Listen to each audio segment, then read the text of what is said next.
Hello दोस्तों, welcome back to our view novel. यह part 7 है। पिछले पार्ट की लिंक नीचे डिस्क्रिप्शन और ऊपर आई बटन में मिल जाएगी।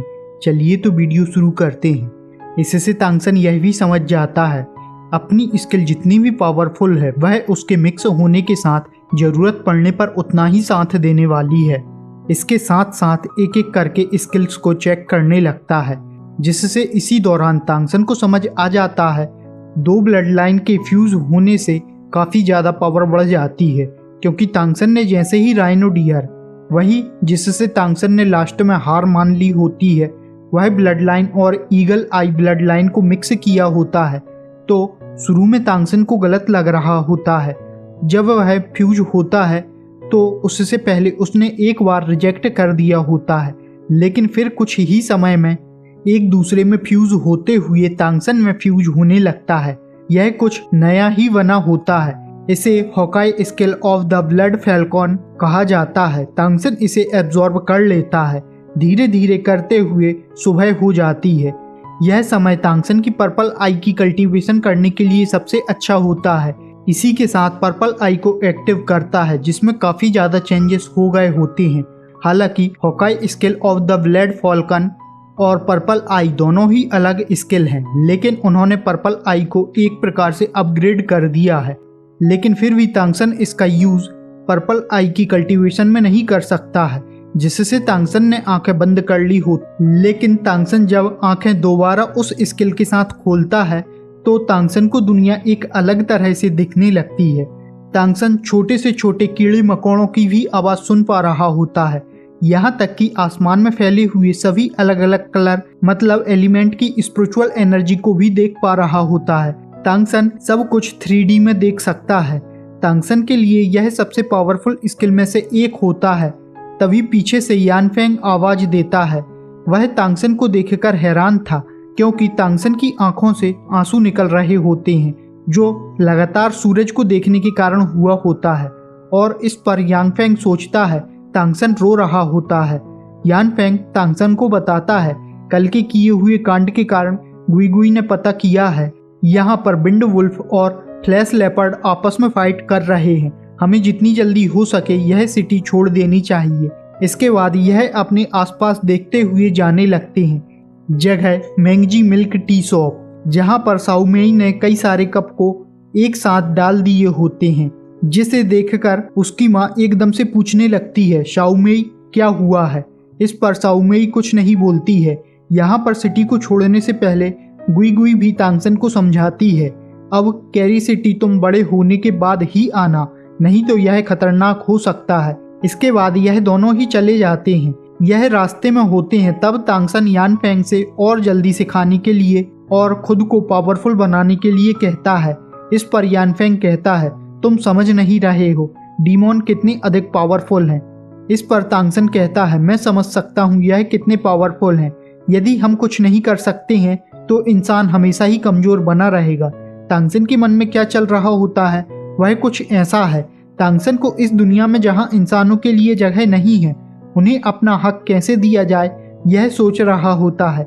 इसके साथ तांगसन को यह डाओलाओ कॉन्टिनेंट के शुरुआती दिनों के जैसा लग रहा होता है, जहाँ पर इंसानों ने किसी तरह से अपनी स्पिरिट को एक्टिव करना सीख लिया होता है। साथ ही उन पावरफुल सोल बीस्ट के बीच में उसी तरह से जगह बनाई होती है। कुछ ऐसा ही तांगसन यहाँ पर करना चाहता है। यानफेंग भी तांगसन से ऐसे रास्ते के बारे में जानने को एक्साइटेड है, जिससे इंसान इस जगह फिट हो सकें।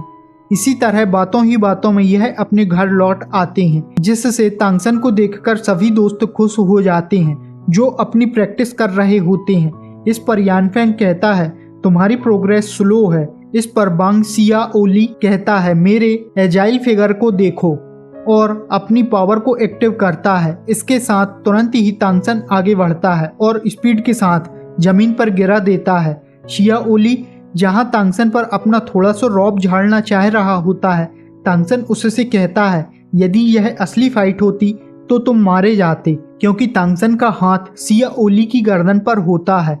इस पर बांग जोंग और बांग चाओ ने एक दूसरे को देखा। कहता है तांगसन आज तुम्हें क्या हुआ। इस पर तांगसन कहता है कुछ भी नहीं, मुझे लगता है तुम्हें स्पीड से प्रोग्रेस करनी चाहिए। बांग चाओ हैरानी से तांगसन से कहता है, क्या तुम पागल हो?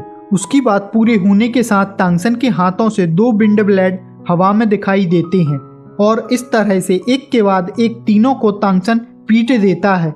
यान फेंग आता है, तब शिया ओली अचानक रोते हुए यान फेंग के पास आ जाता है और कहता है, तांगसन हमें पीट रहा है, क्या आप हमारी हेल्प नहीं करोगे? यान फेंग हैरान था और तांगसन को देखता है। इस पर तांगसन इन तीनों से कहता है, तुम्हारी प्रोग्रेस स्लो है, मुझे डर है तुम जागीरदार नहीं बन पाओगे।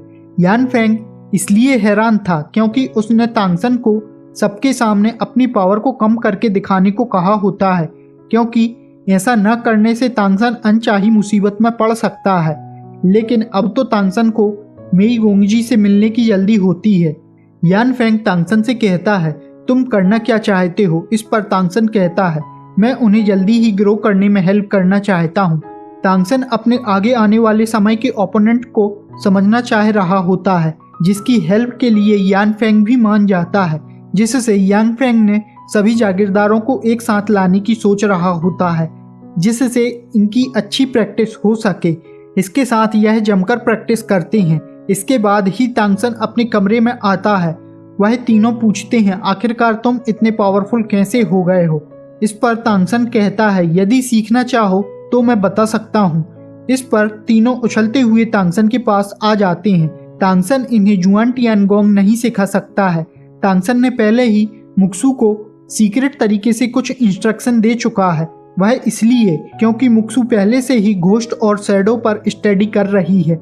इसके बाद जैसे ही रात हो जाती है, तांगसन सेकंड फ्लोर पर पहुंच जाता है और छत पर क्रॉस लेग करते हुए बैठ जाता है।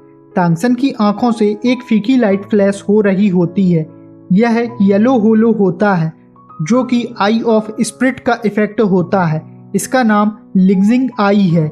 यह वही है जो तांगसन को ब्लड लाइन की फ्यूजन से मिली हुई है।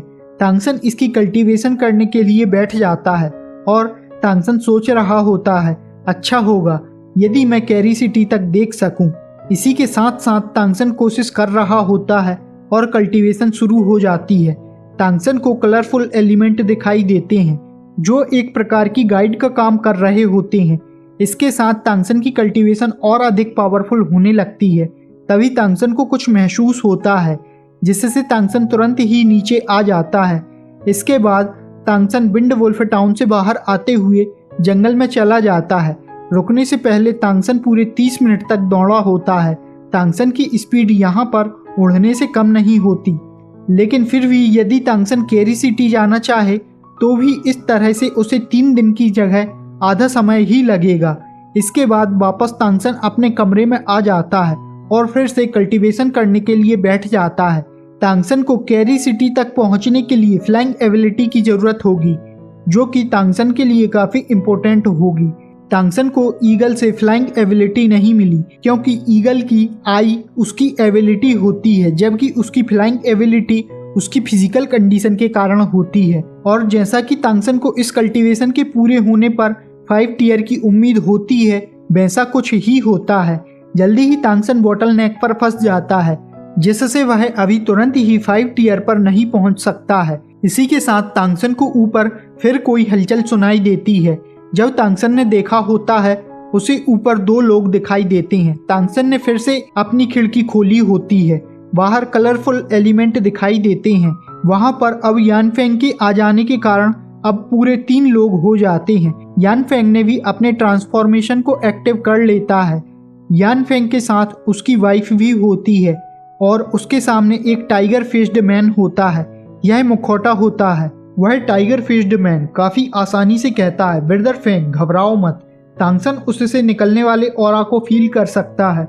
वह कम से कम टियर 5 का होगा। तांगसन अपनी स्प्रिट आई की हेल्प से अपने ऑरा और खुद को कुछ समय के लिए छिपा सकता है। यान फेंग उस व्यक्ति से पूछता है, तुम कौन हो? जबकि तांगसन ने पहले से ही इसको प्रोडिक्ट कर लिया होता है, रिडेम्पशन ऑर्गेनाइजेशन का मेंबर होगा। तांगसन हैरान था, क्योंकि यान फेंग के अनुसार ऐसे इंसान काफी ज्यादा कम होते हैं जो 4th टियर के ऊपर पहुंच सके। उस टाइगर फेस्ड मैन को यहाँ का पता गुई गुई ने दिया होता है। वही भी रिडेम्पशन ऑर्गेनाइजेशन का हिस्सा है।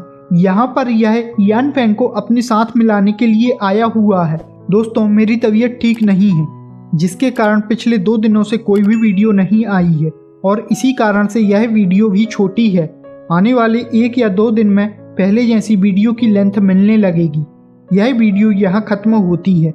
हम मिलते हैं अगली वीडियो में। Thanks for watching.